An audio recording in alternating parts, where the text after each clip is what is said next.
Christ. À jamais. Loué soit Jésus-Christ. À jamais. Nous avons une nuée spéciale.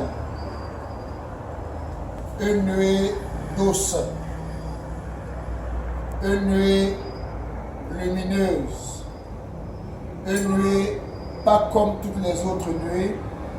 Une nuée qui nous apporte quelque chose de meilleur.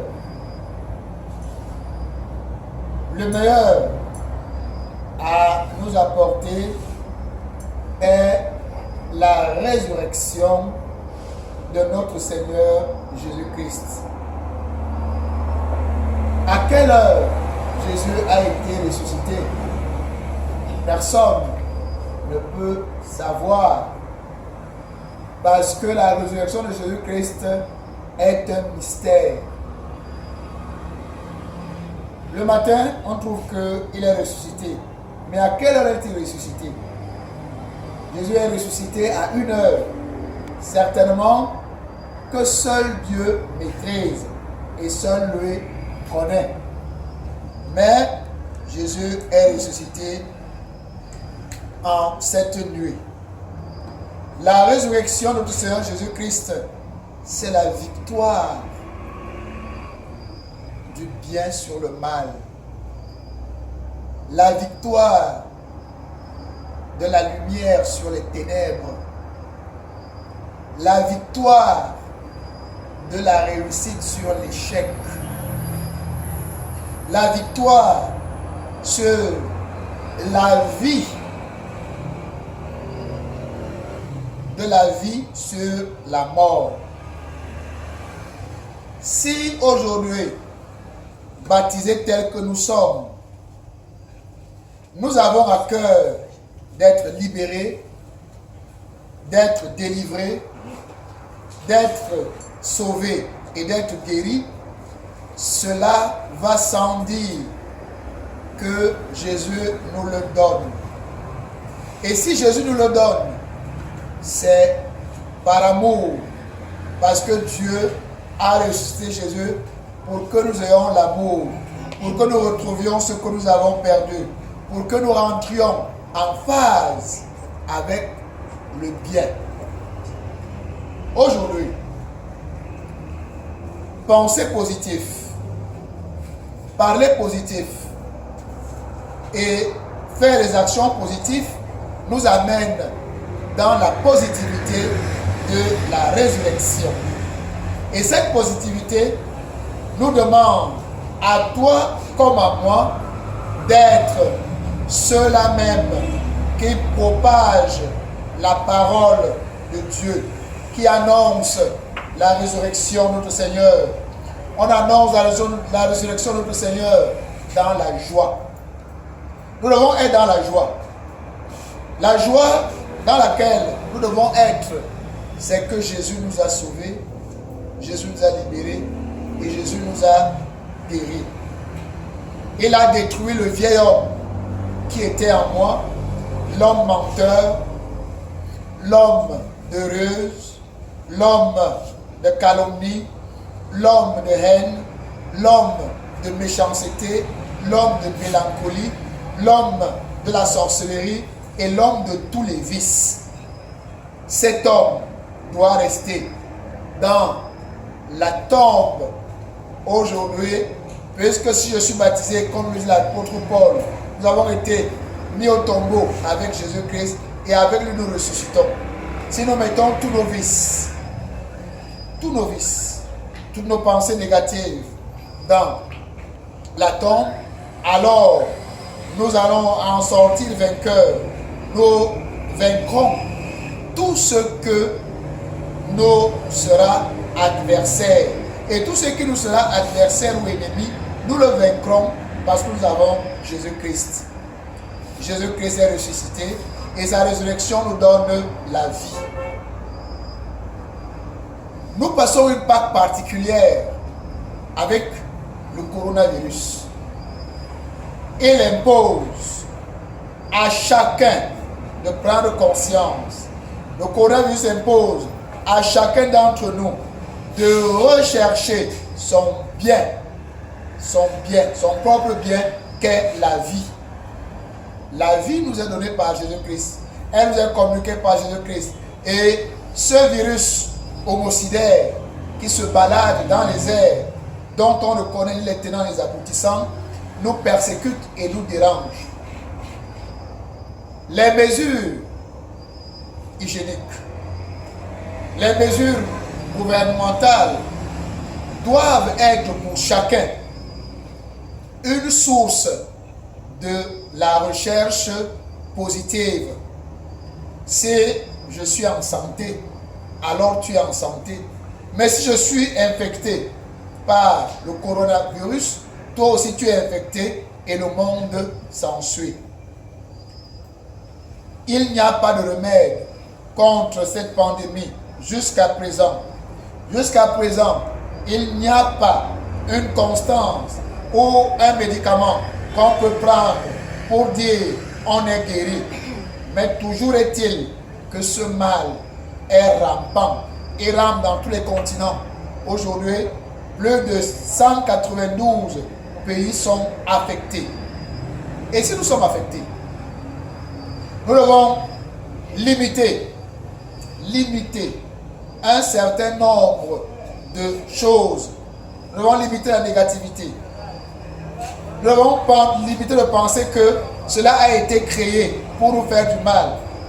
Le problème n'est plus aujourd'hui de chercher à savoir qui a fait quoi, mais le problème est de chercher à être libéré, à ne pas être affecté ou infecté. Nous sommes confinés dans le mental, confinés dans le physique, confinés même dans tout ce que nous pouvons faire. Mais spirituellement, nous ne sommes pas confinés. Et si nous ne sommes pas confinés spirituellement, c'est parce que la grâce nous accompagne. C'est parce que Jésus-Christ nous aide. C'est parce que les uns et les autres, surtout les anges, les archanges, nous accompagnent. N'ayons pas peur de ce qui arrive. N'ayons pas peur de ce qui suit. Ayons peur de ne pas respecter les prescriptions des mesures hygiéniques et gouvernementales. Le monde pleure. Tout le monde. Nous pleurons tous. Il n'y a pas de remède. Nous pleurons tous. Parce qu'on ne sait même pas qui est infecté et qui ne l'est pas. Nous pleurons tous. Parce qu'il n'y a pas de remède.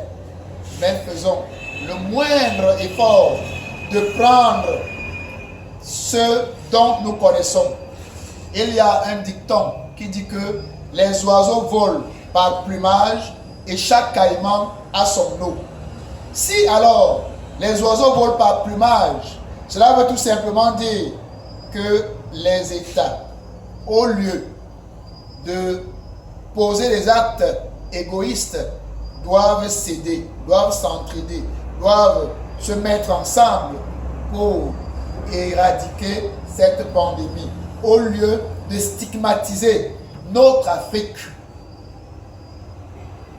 L'autre élément que nous devons rechercher, c'est simplement savoir comment est-ce que nous pouvons faire pour nous en débarrasser.